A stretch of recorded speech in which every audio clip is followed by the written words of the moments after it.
Ok? Oui. Oui? Oui, chef!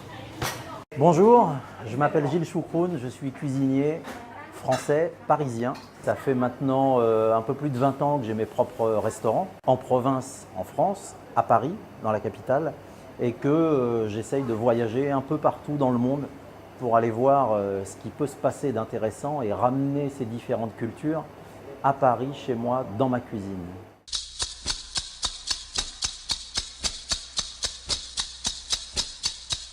My name is Paul Kim San. I am executive chef at Angkor W Group of Restaurants in Siem. And me, So Kim San. Also work together with Kim San Paul. I like to cooking. I like to find different flavor, different taste to show to Create the food. Yes, Like to make the fusion food.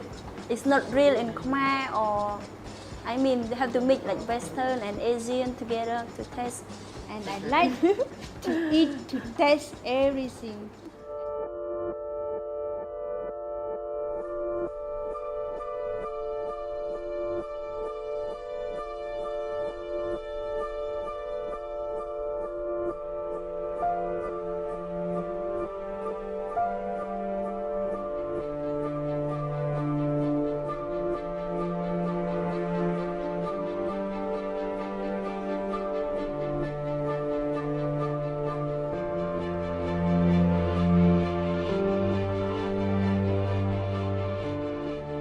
Alors j'ai la chance de pouvoir être ici dans une cuisine qui ne ressemble pas vraiment à la mienne, et dans une cuisine cambodgienne, suite et grâce à l'invitation de Serge Billot, qui a eu la gentillesse de me demander de venir pour animer un dîner de gala chez Madame Butterfly, et d'essayer de me plonger en une dizaine de jours dans cette culture cambodgienne, de façon à ce que je sois une véritable éponge, que je prenne tout ce qu'il y a à apprendre du Cambodge sur ce temps limité et que je fasse en sorte de le retranscrire avec ma personnalité dans le menu que je vais présenter à Madame Butterfly et que je vais créer tout spécialement pour cet événement. Yes, okay. For this dinner, we are team.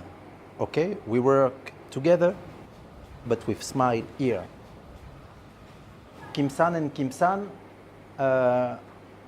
explain to you what's happened for the first dishes, the second, the third. Thank you, thank you, thank you everybody, thank you.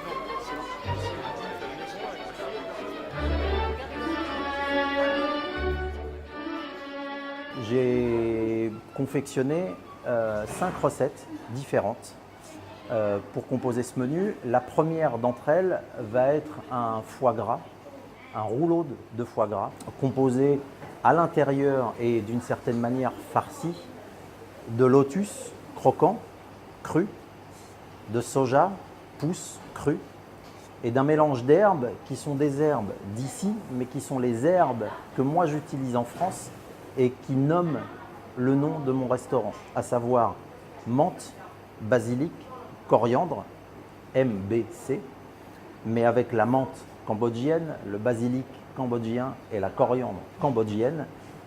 Tout ça pour faire ce petit rouleau de foie gras lotus, soja, MBC, qui va être arrosé d'une huile d'olive avec un petit peu de jus de citron, un petit peu de sauce soja, un tout petit peu de piment qui va arroser ce rouleau. Et sur le dessus du rouleau, simplement quelques graines séchées de lotus qui vont apporter une texture intéressante et légèrement croquante. En second plat, on va préparer une grosse crevette qui va être simplement poêlée de manière très naturelle, quasiment crue au cœur. Ce crustacé va être déposé sur une galette de riz frit et on va l'assaisonner avec de l'huile de sésame et un mélange de jus de citron et de poivre noir. Très puissant acide. On va déposer dessus un mélange d'herbes cambodgiennes et qui ont des parfums pour moi complètement nouveaux et que je trouve extraordinaires. Sur ces herbes, on va déposer donc cette grosse crevette qui aura été juste rôtie quelques secondes avant. Et devant le client, à la dernière seconde, on va verser tout autour de cette préparation un bouillon d'eau de noix de coco, juste complété un petit peu d'un bouillon de légumes. Je vais avoir toutes les textures qui m'intéressent avec le croustillant du riz, avec le bouillon, avec le croquant des herbes, avec cet aspect et cet apport très végétal de toutes les herbes et toute l'iode et la mâche que va apporter cette grosse crevette rôtie. Troisième plat, un coquillage qui est la Saint-Jacques, donc la noix de Saint-Jacques, travaillée avec des nouilles de riz froides en salade, très marquées sur l'Afrique du Nord, qui sont mes racines. Donc on va avoir un assaisonnement avec entre autres du cumin, du citron confit, beaucoup d'herbes.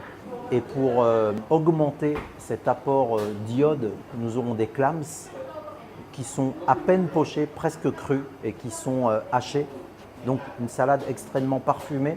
Et sur la Saint-Jacques, on va avoir un élément, une préparation que j'ai beaucoup aimée ici et qui est extrêmement identifiante de la cuisine khmer, c'est le praok. On a fait une galette avec 2 feuilles de riz, au milieu de laquelle on a étalé du praok. Et sur le dessus encore, on a vraiment un montage qui va être intéressant, une salade d'herbes avec d'autres variétés d'herbes, assaisonnée très simplement avec une goutte d'huile d'olive et une toute petite pincée de sel, à peine. Donc pour terminer, un ketchup assaisonné avec énormément de citronnelle fraîche concassée et avec une pointe de chili dedans. Tout se mange en même temps. C'est-à-dire qu'il ne faut pas manger un élément, puis un autre, puis un autre, puis un autre. Et c'est là où il y a une vraie cohérence de goût et une vraie complémentarité qui se fait. Et c'est d'autant plus vrai sur ce plat entre la salade de nouilles de riz, la Saint-Jacques, la galette de praok, la salade d'herbes et le condiment ketchup citronnelle.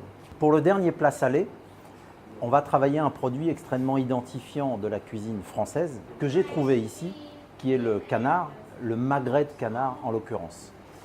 On va le travailler rôti de manière très simple, cuit comme je l'aime et comme je le fais chez moi, c'est-à-dire quasiment bleu. Pour l'accompagner, un mélange de légumes cambodgiens, juste poêlés rapidement, quelques secondes, de manière à avoir une texture extrêmement croquante et très forte en termes de goût végétal. J'ajoute à ces légumes-là un autre produit très présent ici dans la cuisine khmer, c'est la fleur de banane. Et pour finir de donner un thème et de le ramener à ma sensibilité, ce canard avec ses légumes va être accompagné d'un jus très réduit à base de café. On fait un jus de viande à base de vin rouge, terminé avec du café, et on a cette puissance aromatique qui va être extrêmement complémentaire avec la puissance aromatique du canard, l'ensemble étant rafraîchi par l'aspect très végétal de la garniture et l'assaisonnement de cette salade de banane avec un peu de chili dedans.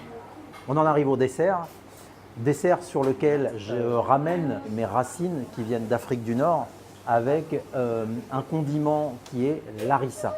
L'harissa, c'est comme le chili pour le Cambodge, c'est comme la moutarde pour les Parisiens.